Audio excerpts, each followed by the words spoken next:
अस्सलाम वालेकुम जी, कैसे हैं आप सब? उम्मीद करती हूँ सब ठीक-ठाक होंगे और बहुत खुश होंगे। आज ही बाज़ार जाना था, मौसम बहुत अच्छा था। बहुत दिनों से प्लान कर रहे थे कि अनारकली जाया जाए, लेकिन नहीं जाया जा रहा था क्योंकि अचानक से गर्मी पड़ने लग गई थी। बच्चों को हमने मनाया कि प्लीज़ नानू के घर रह लें, बच्चे मान गए और मैंने फटाफट अपनी बहन के साथ प्लान बनाया और हम अनारकली चले गए। यहाँ पे बच्चों को जी ड्रॉप किया अम्मी की तरफ और मैं निकल गई। अपना कैमरामैन जी हम साथ लेके गए थे ताकि मैं आपको सारा दिखा सकूँ कि मैंने किस तरह शॉपिंग की। यहाँ जी मैं एंटर हो चुकी हूँ लेसों वाली गली में और लेसे में हमेशा से तकरीबन मुझे 5-6 साल हो गए हैं। मैं इसी गली से ख़रीदती हूँ, इसी शॉप से ख़रीदती हूँ और ये वाले जो भाई हैं ना, आपको अंदाज़ा हो जाएगा, बहुत से लोग इनको जानते भी होंगे, बहुत से लोग इनसे ख़रीदते भी होंगे। इनके पास बेस्ट लेस होती है और बड़े अच्छे प्राइसेस में ये दे देते हैं। कुछ मैंने ऑलरेडी लेस ख़रीदी हुई थी पहले से, कुछ उनको डाई कराना था, कुछ नए काम करने थे, कुछ चीज़ें ख़रीदनी थी। सारा कुछ आपको साथ साथ दिखाऊंगी। यहाँ पे जी हमने इनको दे दिया साथ, उतनी देर में मैंने लेसें मैच करनी शुरू कर दी थी। ये आप भी मेरे साथ साथ देखते जाएंगे। ये जी सूट था इज़निक का और इसका कलर कुछ इस तरह से था कि कुछ समझ नहीं आ रही थी ब्राउन लेस लेनी है या मैरून लेनी है या कौन सी लेनी, क्योंकि मैरून के भी 10 शेड होते हैं और आजकल इतनी वेरिएशन आ गई है डिज़ाइंस में कि आपको जो डिज़ाइन पसंद आ रहा होता है उसमें थोड़ा सा कलर लाइट मिल रहा होता है, जिसमें कलर लाइट होता है वो डिज़ाइन नहीं पसंद आ रहा होता। बस इसी तरह कुछ कर कर आके हमाद भाई ने मुझे लेसें दिखाई है। मैं आपको दिखाती हूँ। लड़का ये इतना प्रोफेशनल है, इतना प्रोफेशनल है। जब से मैं लेस ले रही हूँ ना इस दुकान से, ये देखिए इसने एक ये भी डिज़ाइन दिखाया। जब से मैं लेस ले रही हूँ ना इस दुकान से, मैं इसी लड़के से लेती हूँ और इसने कोई 20-100 लेसें दिखा देनी होती है और इसकी सबसे अच्छी बात है इसने लेसें दे के ही भेजना होता है, खाली हाथ नहीं भेजता ये। दूसरी बात ये कि जी हमने इसी पे पहले लेस पसंद की और फिर जी मैंने पैच लगाने थे। फिर पैच मैंने समझाया, इसको कच्चा किया हुआ था दर्जन ने कि इस तरह, वरना तो बहुत गड़बड़ हो जाती ना, कच्चा करके लेके जाएं हमेशा। और ये सारा समझाया कि इस तरह लगाना है, इस तरह करना है। और फिर जी हमने रेट डिसाइड किया। फिर उस दुकान पे हम पहुंच गए हैं जहाँ से पैच लगने हैं और ये एक दुकान है, इसका भी आपको एड्रेस दे देती हूँ। इनके पास इतनी ज़्यादा वैरायटी है, इतनी ज़्यादा दुपट्टों की डिज़ाइनिंग की, घेरे की डिज़ाइनिंग की, आपको सारा दिखाती हूँ। ये देखिए इन्होंने सबसे पहले इन्होंने अपने तरीके से पिन्स लगाई हैं और इस भाई ने मेरा पैच लगाया था। आए जी आपको अब मैं दुपट्टों की वैरायटी दिखाती हूँ। घेरे पे बनाना हो, ये स्कैल्प आजकल चली हुई, पहले होता था जी खाड़ी सफ़ायर और बहुत महंगी महंगी ब्रांड्स आपको ये देते थे। आजकल इन्होंने ये इतना इजी कर दिया है। ये देखें, आपने घेरे पे बनवाना हो इस तरह आपको बन जाएगा। आपने ट्राउज़र पे बनाना हो, दुपट्टों के चारी साइड पे बनवाना हो और बड़े रीज़नेबल प्राइस में। अच्छा, इसकी प्राइस भी आपको बताती हूँ। अगर आपने ये दुपट्टों की चारों साइड पे बनाना है तो 400 और अगर आप थ्रेड और तिल्ला मिक्स करवाना है तो 450। ये देखिए 3 पैच हैं, तीनों को आपने कंबाइन करके ये आप घेरे पे अटैच कर सकते हैं। बेशुमार वैरायटियाँ थी, बेशुमार इनके पास थे डिज़ाइंस और ये तो कुछ वो थे जो मैं आपको फटाफट दिखा सकी हूँ। यहाँ पे जी मेरा पैच लगना स्टार्ट हो गया था। इन्होंने इतनी नफासत से पैच लगाया और इतने कम प्राइसेस में कि अगर हम दर्जी को यही देना तो वो उसने 3 पैचेस के पैसे हमसे ही लेता है और फिर जी कहता है आपके पैच लगेंगे। मैंने मेरे ख्याल कोई 5-6 पैच लगवाए थे और सिर्फ 850 में। ये है जी न्यास फैशन पॉइंट, गली नंबर 5 में है। ये सारा इनके फ़ोन नंबर लिखे हुए हैं, आप आएँ इनसे डायरेक्ट काम करवाएं अच्छी प्राइसेस में। जितनी देर तक ये पैच लग रहा था, अभी हमें तकरीबन 1 घंटा का टाइम इन्होंने रिक्वायर था, उतनी देर मैंने कहा बच्चों की कुछ और शॉपिंग कर ली जाए।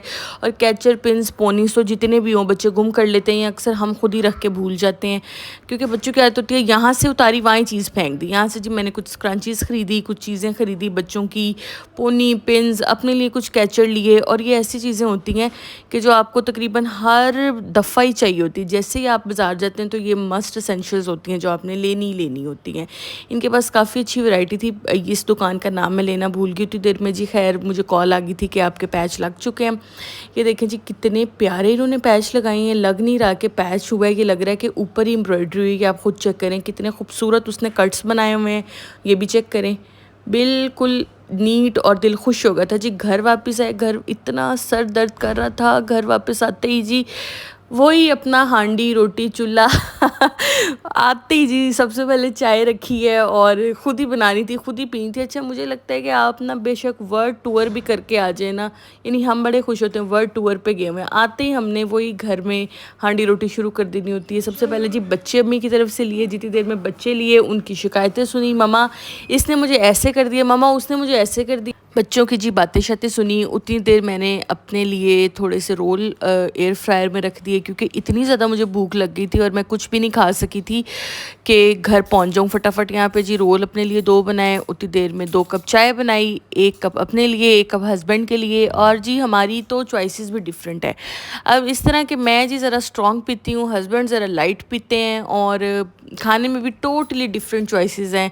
और ख़ैर कोई बात नहीं, ऑपोजिट चार्जेस अट्रैक्ट करते ना एक दूसरे को, इसी तरह ही हम हैं, एक लाइट पीता है, एक डार्क पीता है, स्ट्रॉन्ग सॉरी पीता है। इतनी देर में जी चाय शाय पी है और साथ ही जी मैंने खाना बनाना शुरू कर दिया। आज जी बच्चों ने खानी थी कलेजी, हस्बैंड ने खानी थी कलेजी और मैं तो बिल्कुल नहीं खाती। मैंने अपने लिए दाल कद्दू बनाया। सबसे पहले जी मैंने एक मिक्सर में ये सूखा धनिया डाला और ज़ीरा डाला और सौंफ डाली, इनको पीस लिया मोटा मोटा। और यहाँ पे जी दही है मेरे पास, इसको हमने अच्छे से फेंट लिया। दही था मेरे पास आधा किलो, पूरा आधा किलो।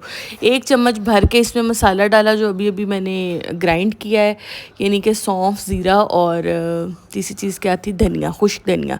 इसमें जी मैंने फटाफट इसको मैरिनेशन की है। और जिस तरह से मेरे बच्चे और हस्बैंड खाना पसंद करते हैं, इनको भुना हुआ ज़्यादा पसंद है, यानी कि लीजिए ज़रा भुनी हुई।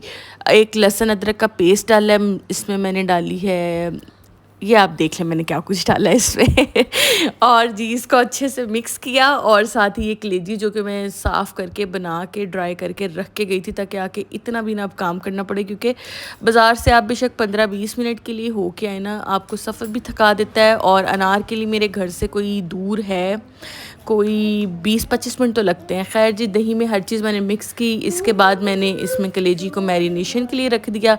उतनी देर में मैंने चाय पी ली थी जितनी देर के लिए ये मैरिनेट हुई है। उसके बाद मैं हल्दी डालना इसमें भूल गई थी, मुझे याद है कि इसका कलर क्यों नहीं खिल रहा, याद है कि इसमें हल्दी नहीं डाली। हल्दी डाल के दोबारा से मैरिनेट किया 5-10 मिनट के लिए। एक कढ़ाई ले लें, आप भी इस रेसिपी को ट्राई कीजिएगा, बहुत अच्छी बनेगी, बहुत भुनी हुई, बहुत ही लजीज बनती है। इस तरह थोड़ा सा हमने इसमें ऑयल लिया और सिर्फ 2 से 3 लौंग मैंने इसके अंदर डालने हैं। जैसे ही लौंग इसमें थोड़े से फूल जाएंगे और इतनी प्यारी खुशबू आनी शुरू हो जाएगी ना, आपने मैरिनेशन की हुई सारी कलेजी इसमें डाल देनी है, ठीक है। इस तरह डाल के और इसको आपने पकने के लिए रख देना है। और मीडियम आपकी फ्लेम होनी चाहिए, ना बहुत ज़्यादा ना बहुत कम। अच्छे से सारा दही को साफ़ किया और इसको ढक के पकने के लिए दिए। इसका टोटल कुकिंग टाइम होगा 30 मिनट। 30 मिनट में ये अच्छे से कुक हो जाएगी। बस एक दफ़ा आपने हल्के हाथों से इसको मिक्स कर देना है। और मैं सोची थी मैं अपने लिए क्या बनाऊं, उतनी देर में मुझे समझ आ गई कि जी चने की दाल और कद्दू बना लेती हूँ, मुझे बहुत पसंद है। ये देखें यहाँ पे जी दही ने अपना पानी छोड़ा, इसी में ये गल चुकी है और कोई एक्स्ट्रा पानी की ज़रूरत नहीं। यहाँ पे उसी ऑयल में ये पक रही थी मीडियम फ्लेम पे। और इतनी खूबसूरत इसकी जो थी, ये देख लें आपकी इसकी शक्ल कितनी खूबसूरत है और इसका जायका भी उतना ही खूबसूरत था। अच्छा, अब कलेजी में ये होता है बहुत से लोग खट्टी खाना पसंद करते हैं, मियाँ को भी जी ज़रा खट्टी मीठी पसंद है, मीठी तो नहीं मतलब खट्टी खट्टी। तो मैंने क्या किया, इसमें इमली भी नहीं डाली, लेमन भी नहीं डाला, 4 आलू बुखारे में डाल देती होती हूँ, इससे ये बहुत मज़े की खट्टी मीठी बन जाती होती है। और इस तरह ही इसको अब इतने से पानी में इसको मैं पकने के लिए रख दूँगी, ठीक है। फिर से हम इसको कवर कर देंगे। इतनी देर में आलू बुखारे का पूरा टेस्ट इसमें आ जाएगा और आलू बुखारा सॉफ्ट भी हो जाएगा। उतनी देर में जी हमने इसको पकने के लिए रखा है। ये देखें इसकी इस तरह की कुछ शक्ल हो गई है। अब जी मैंने क्या किया, एक छोटा सा टमाटर काटा है और इसके अंदर डाल के धनिया डाला, जो कुछ आपने डालना है डाल के बस इसको मिक्स करके हल्का सा मिक्स करें और रख दें। एंड पे मैं इसको दिखाती हूँ आपको कि इसकी फ़ाइनल जो थी वो शक्ल किस तरह की बन गई थी। यहाँ पे जी हल्का सा मिक्स किया है मैंने इसको और फ्लेम और ज़्यादा लो की, इसमें धनिया डाल दी जितनी देर तक ये बनी। मैंने फटाफट से सैलड काट लिया अपने लिए और ये देखें जी यहाँ पे कलेजी बन के रेडी हो गई है और बहुत मज़े की भी बनी थी। यहाँ पे जी खाने का टेबल अरेंज किया, मेरा दाल कद्दू था, बच्चों के लिए कलेजी थी। और आज का दिन बहुत प्रोडक्टिव रहा, बहुत से काम ख़त्म हो गए, बहुत से ऐसे काम थे जो पेंडिंग थे, जो सोच रहे थे कब करूँगी। मौसम अच्छा हो तो आपके सारे काम अच्छे हो जाते हैं। और यहाँ पे जी बच्चों ने बहुत पसंद किया खाने को और माओ का पेट ये देख के ही भर जाता है कि बच्चे ने पेट भर के खाना खा लिया और बच्चों को चीज़ पसंद आई है। ये जी मेरी प्लेट रेडी हो गई थी, साथ ही 1 कप चाय का और रखा था कि खाने के बाद चाय पीऊँ और फिर जी रेस्ट करूँगी। आई होप आज का व्लॉग अच्छा लगा होगा। मिलती हूँ अगले व्लॉग में, अपना ख्याल रखिएगा, मुझे दुआ में याद रखिएगा। अल्लाह हाफ़िज़।